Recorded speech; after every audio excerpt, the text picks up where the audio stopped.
Hey guys, welcome to my channel. I hope you're all doing very well. So I just watched the season finale of Lovecraft Country. Let's talk about it.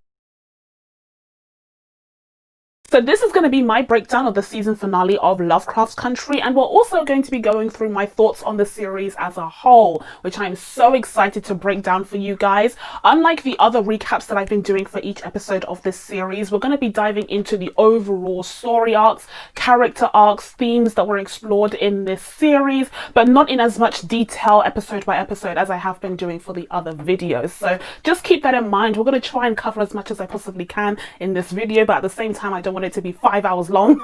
So if you haven't already checked out my videos on Lovecraft Country, then you can do so right now so you can find out more about my thoughts on each of the episodes. But if you've made it this far and you've traveled along with me on this wild journey, we've finally reached the end, and oh my, I have some thoughts. Oh my goodness. But first of all, before we dive into those thoughts, if you're not already, please be sure to subscribe to my channel and make sure you turn on your notifications so that you can be told when I upload next. Without further ado, let's get into this crazy season finale of this show. So like I just said, we're first of all going to be delving into the events of episode 10, and here the episode picks up right where we left off in episode 9, where they finally found the Book of Names after they traveled back in time to 1921 in Tulsa, and they were able to recover it from Tick's mother's family home. So they have the Book of Names, and Tick quickly recites a spell to get that thing open because we don't have time to establish how Tick is going to be able to get that thing open. It's the season finale. We have to speed through a lot of the technicalities of the situation at this point. So instead of umming and ahhing about how this book is going to be opened in the first place, because make no mistake, that would have been a point of contention had this been a mid-season finale, but instead we're thrown right into the thick of it, and Tick does end up opening the book with quite a bit of ease,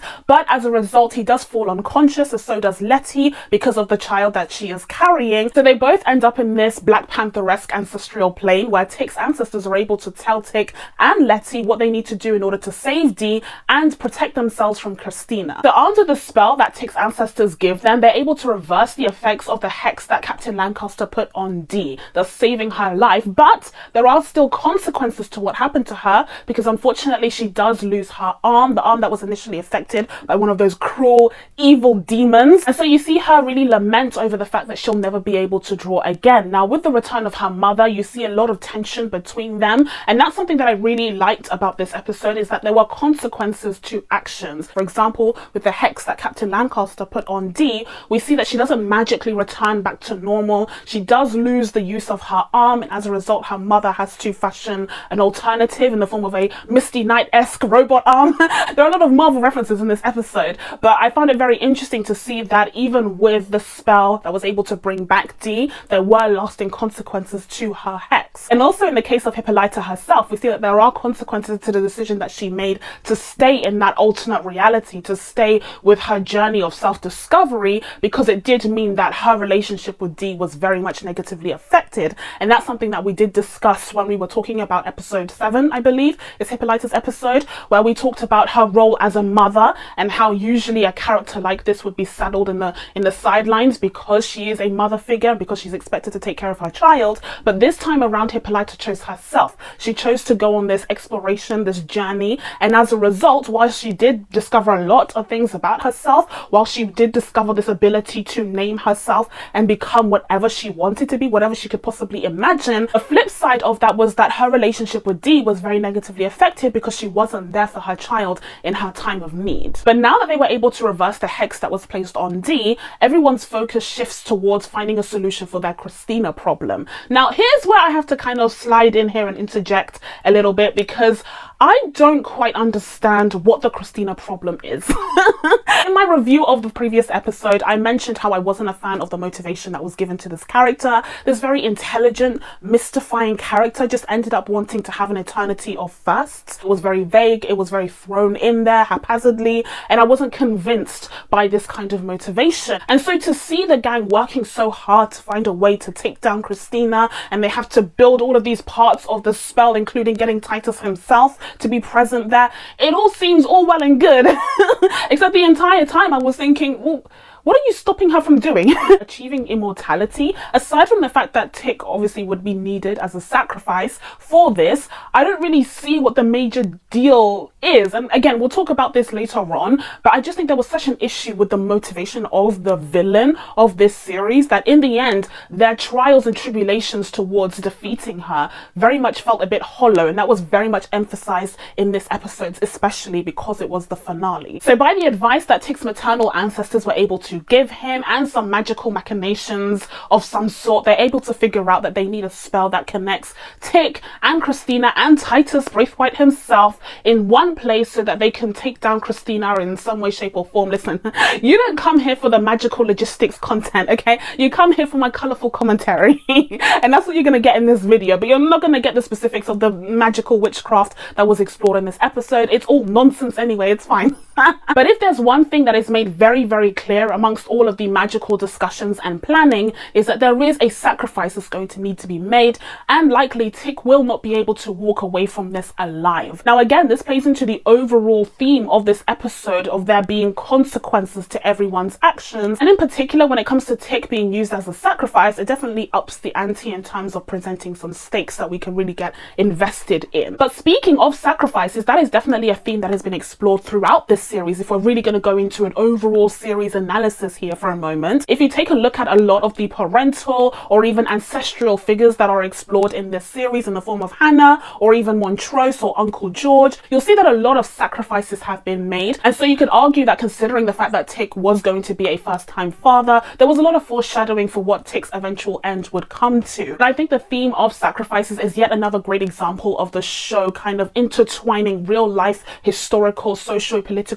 context with that of, you know, Lovecraftian horror and magical lore. And we especially saw this in the previous episode, which explored the Tulsa massacre, where Letty is literally standing in a burning house. She's the only one that is made invulnerable because of Christina's spell, but she is watching Tick's grandmother or great-grandmother die and be burned alive in front of her. And Tick's great-grandmother has accepted her fate in that scene because she recognizes that she needs to make that sacrifice in order to allow for her descendant to be able to thrive, to be able to survive in this cruel, racist world. So she is making that sacrifice in that moment for a better future, or at least for the hope of a better future. And that's kind of something that is echoed throughout in this episode as well, when we see Tick make that sacrifice ultimately for his family and for the future of his son. But another character who's been forced to sacrifice quite a bit in his life is the character of Montrose. Of course, Tick's father has forever been riddled with fear because of his sexuality, being a gay man, or at least a queer black man in this time, but also the fact that he suffers so much trauma from the way that his father treated him growing up as a result of the suspicions surrounding his sexuality. But there's also the added layer of the fact that he perpetuated that generational trauma by bringing it onto his son, and he was so violent and abusive to Tick that Tick felt the need to escape from him, to the point where he even went to war in Korea in order to do so. But now with his son's sacrifice, Montrose is presented with the second opportunity of being a father. He is given a second chance to do things right this time by his grandson. Having that letter that Tick wrote for him and having the instructions that Tick provided for him in order to protect his son and make sure that Montrose is up to the task of raising his son this time around is something that is very emotionally impactful and very fulfilling in terms of the character arc of Montrose and the story arc surrounding his and Tick's relationship. And in hindsight, looking back at their bonding moments in episode 8 where they were discussing fatherhood, it just means so much more now after what's happened in this finale. So that was an example of a character arc that I believe was done justice and was handled in a very fulfilling way, even though people will still take issue with the character of Montrose for the fact that he killed Yahima in episode 4 and it seemed very unjustified, especially in the context of the overall series. I would agree with that argument. But aside from that gross misstep, which Misha Green herself has admitted was a misstep in this series, I do think that the character of Montrose overall, his story arc makes sense. It was very fulfilling to watch come to a close, and I think they did a good job with it. Not to mention the fact that Michael K. Williams acted the hell out of that role, which definitely made up for some of the issues that the character may have had in its writing. But I wish I could say that this is the case for all of the character arcs in this series, but unfortunately it isn't, because now that we have seen the finale and we've seen how this series ends, I have some thoughts. Now, I already said in my review of the previous episode that I was nervous. Having seen the previous episode, I was very, very nervous because it seemed as though there were a lot of loose ends that were just being thrown around, waiting to be figured it out for the season finale, and I wasn't sure if they'd be able to do that. And unfortunately, I think my concerns were justified, because after having seen the season finale, there are so many issues. So let's talk about another family duo who had a very contentious relationship throughout this series, but were primed to have this really meaningful emotional reunion. That is, of course, Letty and Ruby. Now, the sister dynamic of Letty and Ruby has always been very fascinating to me. Unfortunately, it was downplayed, especially in the latter half of the season, where we were moving along so quickly that we couldn't really stop and focus on these characters. But it was a relationship that was worth exploring further and in a little bit more depth. And so imagine my dismay. Imagine my dismay and disgruntlement when I find out that Ruby has been killed off screen. Off screen. I was pissed. I was pissed. First of all, like I said, I very much would have appreciated more of an exploration of Ruby and Letty's relationship, especially because I feel like, aside from her relationship with Ruby, Letty's whole character seems to revolve around Tick and now their unborn child. So I think it's even more unfortunate that they did such a poor job of wrapping up that story arc with Ruby, because it was very meaningful in enabling her to stand on her own 2 feet as a character with her own past and her own journey. And secondly, I especially hated the fact that Ruby was the one who ended up fighting Letty at that tower in Arden. Now, I actually expected Ruby to double cross Letty and actually end up siding with Christina, because she did make a fair point about how Letty treated their relationship and treated her family as something to gain something from, as opposed to give something in return. She never really gives much to her family, which is ironic, because she's on this huge mission, this wonderful magical mission, in order to protect her family, when she's never really done anything for them previously. But anyways, at this point, we're already in Arden, and we already find out that actually Ruby is Christina, who's dressed in Ruby's skin, which means something horrible happened to Ruby off screen. We'll get to that in a second. I was fully expecting, you know, they're fighting, they're tussling. The whole time I'm thinking Letty's pregnant. Like, isn't she gonna suffer like a miscarriage from all of this that's happening to her? Like, this can't be good for her. This can't be healthy for that child inside of her, but whatever. But in the moments where I wasn't thinking that, I was wondering, okay, so when is Christina going to reveal herself? When is Christina going to shed the skin of Ruby so that we can see her fighting Letty? I still wanted it to be Letty versus Christina for a couple of reasons. Firstly, it would have been the only chance, the only opportunity that we would have gotten to see Christina actively fighting for what she wanted. As I've mentioned in my previous reviews, throughout the entire series, everything that Christina needed has pretty much been handed to her by these characters because of their stupid decision making. So this would have been the opportunity to actually show her actively fighting for what she wanted, because she wasn't given the book of names. She was betrayed by Ruby in the end, and so she's angry and she's frustrated, and she would have taken it out on Letty.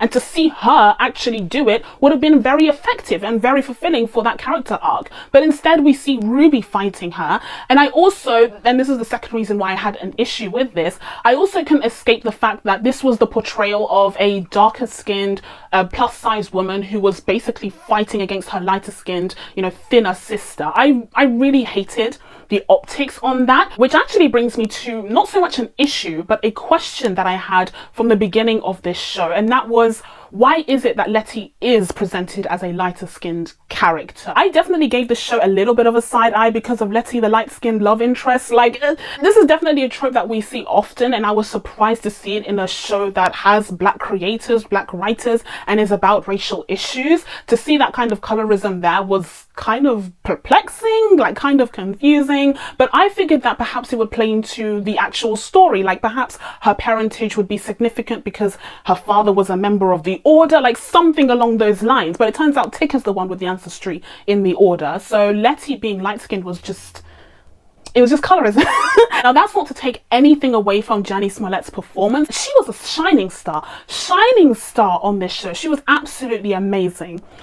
But you certainly cannot convince me that there wasn't a darker skinned actress who could have portrayed this role just as well, maybe even better. But because of certain societal expectations and colorism, we did have a lighter skinned Letty. And this is also an issue logistically when we get down to the ending of this finale as well. But just in terms of the optics of seeing Christina wearing Ruby's skin and fighting Letty in that aggressive, terrifying and life-threatening manner, I just didn't think that it looked very good, and I think it was quite unfortunate when you consider the colorism angle. And the thing is, it was such an easy fix because all they had to do was show Christina breaking out of Ruby's skin and then reinstating that invulnerability spell on her and then attempting to kill her by throwing off that tower. In the case of Ruby and Letty's relationship, I think that story arc was very much done an injustice because we never really got that moment of fulfillment or closure when it came to their relationship as a result of Ruby dying off screen. That character deserves so much more. That character, I'm so upset. And whilst we're on the topic of Ruby, it was revealed that she did attempt to get Christina's blood, but unfortunately Christina caught on that she was trying to betray her, and that's when she ended up presumably dead or at least comatose or something. But earlier on in this episode, it was pretty much confirmed that Christina did have feelings for Ruby. She did have some sort of affection towards her, even though I would personally say that her feelings towards Ruby manifested more physically, more sensually when she was wearing the form of William as opposed to when she was in her own body. Perhaps there's a commentary to be made there somewhere, but we definitely saw that Christina did have feelings towards Ruby, especially in that scene earlier on in the episode where Titus makes an appearance out of nowhere just in time to inform Christina that the gang have the book, and that's when she crashes into that pole and she ends up flying out of that car. Which is absolutely hilarious, but she's very concerned about Ruby and she asks her if she's okay, which is a very sweet moment between them. So it kind of confirms that there was something deeper there and it wasn't just about the manipulation of the plan, which, speaking of, there was never any real benefit to Christina getting into Ruby's pants. Like, let's talk about that. Let's talk about the fact that that whole relationship was just superfluous to Christina's plan, even though in the previous episode she does clarify that she was a plan B, but there was never any real gain to Christina getting close to Ruby in the end because Ruby didn't really do much for Christina. I remember discussing this in my review of the previous episode. I don't know if I included it in my final cut of the video, but Ruby and Christina's relationship was superfluous. Like, there wasn't really a necessity there. If anything, Ruby ended up being a blind spot to Christina, and surely she would have seen that coming because Ruby and Letty's relationship is just too close to trying to get in the middle of that, even if it was a contentious relationship. I mean, she would have needed a lot of confidence in her D game to believe that Ruby would side with her against her own sister. But we did finally get a kiss between the two, which turned out to be a Judas kiss because there was betrayal on both sides. I do think it was a bit of a cop-out for HBO to just have them kiss. A part of me did expect there to be a full-on sex scene, especially because this is HBO, this is their bread and butter. But of course it's the season finale, like we don't have time. Time is of the essence right now, so I understand why they didn't pause to do that. The kiss itself was quite sweet, but also quite awkward, which kind of reaffirmed my belief that Ruby and William made a better pairing than Ruby and Christina. So now let's talk about that final sequence which takes place amongst the rubble of what used to be Titus's house, where we see Christina emerge victorious. She's wearing her wedding gown, which magically turns red after her immortality spell works, which, anyways, it was a cool costume choice, what can I say? And Tick is just there strapped onto some sort of device and she's bathing in his blood after she slitted his arms. It's pretty dramatic, okay? It was pretty melodramatic, this entire sequence. I would say that this entire episode felt more melodramatic than some of the previous episodes, which felt a bit more serious and reflective of a lot of the socio-political historical context that this show wanted to explore. I definitely felt like that some of those episodes were a bit more sophisticated than this finale, especially when we had that scene where Christina is making that sacrifice. Like, it was a bit much. It was a bit, dare I say, CW, like maybe crossing towards the CW just a little bit. Another thing that I also had questions about during this scene was the townspeople of Ardham and why on earth they were involved in any of this. What do they stand to gain from Christina gaining immortality? Like, I didn't quite understand that, which again plays into the fact that her motivations just don't make sense because the machinations by which she's trying to achieve all of this seem so disconnected from the motivation of wanting to live a life of immortality and a life full of firsts. But that wasn't even the gravest issue when it came to this scene. I personally felt like this scene fell a little bit flat. It felt a little bit hollow, and I was trying to figure out why that was. But then I looked back to some of these episodes where we've seen the gang literally face life or death, or in the case of Letty, literal death and resurrection. And that's when it came to me, me that the reason why this episode wasn't really resonating, why it didn't have the same spice, the same sauce as some of the previous episodes. I mean, just in episode 9, we'd had the Tulsa massacre. The Tulsa massacre. We witnessed people be burned alive and beaten, and an entire neighborhood, an entire community be destroyed. So how could that possibly compare to what's going on here, where we see this kind of sacrificial lamb scene play out? It just wasn't the same, because unfortunately this series has done such a good job of upping the ante time and time again that this season finale needed to be insane. It needed to be a full-on revolution in order for the season finale to feel fulfilling after everything that we've experienced with these characters as of yet. So ultimately, even though it is great to see the whole gang working together towards this huge victory where Christina is taken down, her immortality is reversed, we see the impact of everyone working together, from Jiha coming in with her 9 foxtails to Tick's ancestors helping them with the spell, to Montrose and Hippolyta stepping in, and even Tick's new puppy taking care of Dee. Like, everyone has banded together. It's supposed to feel like this Avengers Endgame moment, but instead it kind of falls flat because we've seen too much. We've been through too much, and this ultimately feels kind of like a mid-season finale instead of a season finale. But then something else happens. Then they decided to add to it. Then they decided to yes and it in the form of Dee making an appearance in the rubble of Titus's house, where Christina is stuck underneath some sort of column or something, and Christina is calling out to her, asking her to help her. And instead of helping her, Dee reveals this misty night arm and strangles Christina to death. Why? I'm so upset. I'm so upset. I completely understand that the mission statement of this show is to complicate its characters. There isn't a single character who's purely good or purely evil. Even in the case of Christina, they did such a good job of establishing that. But the character of Dee, like, can we just imagine for a second that any other character had returned to kill Christina? It could have been Montrose. It could have been Letty, who was thrown out of a window by her, whatever. It could have been Hippolyta. It could have been anyone, because of course, you know, Hippolyta's husband is dead because of this woman. It could have literally been anyone. But instead we decided to take this child who has been through hell, who previously just spat at Captain Lancaster. Like, she already had her boss moment. She already had that F you pig moment. So we didn't need to see that. Why did they have Diana kill Christina? I am so vehemently against this, because I personally believe that Diana should have been a symbol of hope, a symbol of innocence. She could have been the one person who could have come out of this with her morality in check. She didn't need to perform this act of savagery, this act of violence in the end there, because she could have been the one shining light, the one symbol of hope, especially for a series that kind of ends with such a hopeful note. The fact that it's then succeeded by this moment of violence from someone who should be a symbol of that hope and the symbol of a bigger, brighter, better future is just so, it's such mixed messaging. It's so problematic. I really disliked this turn. And there's also the fact that I would have preferred to see Christina walk away from this, never being able to perform magic ever again, which was so important to her throughout her entire life, especially from the magic that she was able to learn for herself despite her father's wishes. That would have been basically a death sentence in and of itself. So I don't think it was necessary for Dee to end up killing her, especially because it only served to add to and perpetuate that never-ending cycle of terror and violence that took place on that burial ground that is Titus's house, including Uncle George, her father's very own death. That the episode does reasonably wrap up several different storylines within that 1 hour runtime. We even get a little nod to Letty's pioneering when we see a black family move into the North Chicago neighborhood. So it shows progress there. It shows the impact of Letty's actions, and that's definitely something that the show didn't have to revisit, but it did. And I think it was a nice little nod to this overall character arc that again helped her stand apart from her relationship with Tick. Ultimately, despite its efforts, this episode wasn't a magical fix-all to a lot of the issues that were surrounding this series throughout. There were quite a few questions that were left simply unsolved. For example, the whole character of Captain Lancaster. The whole character. I was fully expecting him to return for some reason, even though he died in the previous episode. I think that character was so wasted.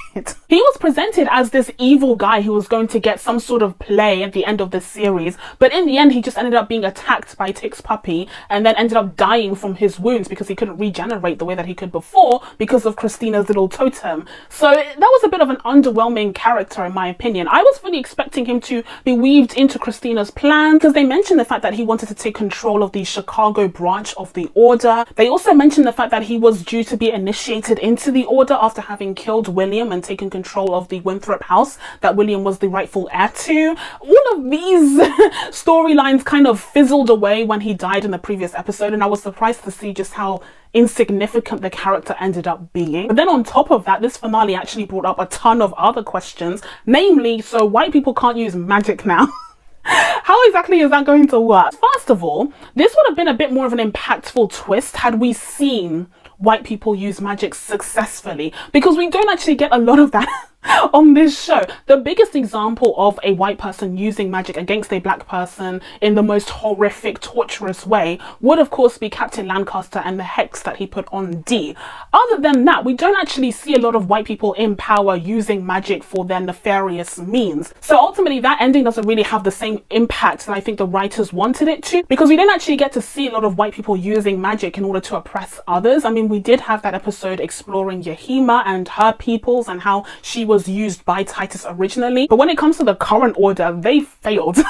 They failed rather spectacularly because Christina sabotaged them. So we didn't actually get to see what it would have looked like for them to have magic and power and be able to oppress people in that way. Instead, what the show focused on was the very real oppression, the historical socio-political context of the 1950s and beyond, and how that affected the people who were oppressed, as opposed to any magical intervention that could have made their lives even worse. And the second issue with this whole white people can't use magic twist is a bit more of a logistical one. Like, I'm kind of being pedantic here. But my question is, fine, like if white people can't use magic, whatever. But what about people who have whiteness in them? Because Tick has a white ancestor, and Letty, as I was alluding to before, she may not be outright biracial in this series, but she's at least some sort of configuration of mixed race. So can she use magic? What is the determining factor of whether or not you're white enough to be prevented from using magic? It's a little bit more complex than the show kind of presents it as. I think it's very interesting. Like, the twist that they tried to present was very interesting. It was a big swing, that's for sure, but I don't know if it landed because of these two main factors. So overall, whilst I did take issue with the finale of this series, I don't know if it quite stuck the landing that it needed to, especially because of the incredible precedent that it set in the previous episodes. But I still don't want to take away from the fact that this show ended up being such a cultural reset. It ended up being so exciting, so entertaining, so innovative and different. I mean, there is no show like this, especially a show featuring black characters telling black stories from the 1950s in the context of Lovecraftian lore. Like, there's just nothing like it, and I'm so glad it exists, and I vehemently believe that this show 100% deserves a season 2. I know that it was intended to be a mini-series apparently, but scrap that. We need a season 2. We need a follow-up. I think a lot of questions that were left unanswered in this season could be answered in the next one. There's just so much to be done here. I also know that a lot of fans of Lovecraft's literature kind of complained that they didn't really dip into a lot of the literature itself in the show, so they could do that with successive seasons. I just think there's so much opportunity here. But in terms of the series that we have gotten and what I thought of the show overall, I very much enjoyed the show, and I very much enjoyed exploring it with you guys on a weekly basis. So with all of this said, I'm going to be giving Lovecraft Country an 8 out of 10. It would have been an 8.5 easily if it had delivered on the finale. I was so disappointed in that finale. I was especially disappointed in some of the decisions that were made. Dee killing Christina. No. Absolutely not. But that's it from me. I can't believe we've reached the end of our Lovecraft Country journey. It has been so much fun talking about this show on a weekly basis. I'm definitely going to miss it. And you can just consider this video and this channel as a kind of support group for those of us who are going to feel very empty empty, very lost as a result of the finale of this series, because I don't know what I'm going to do after this. Perhaps you guys do. Leave down your suggestions of shows that I should check out now that I have so much free time on my hands. And also comment down below and let me know what your thoughts were towards this finale and towards the series overall. I would very much love to read them. Please be sure to subscribe to my channel to catch new videos coming up. Thank you guys so much for watching. I really appreciate it, and I will see you in the next one. Bye.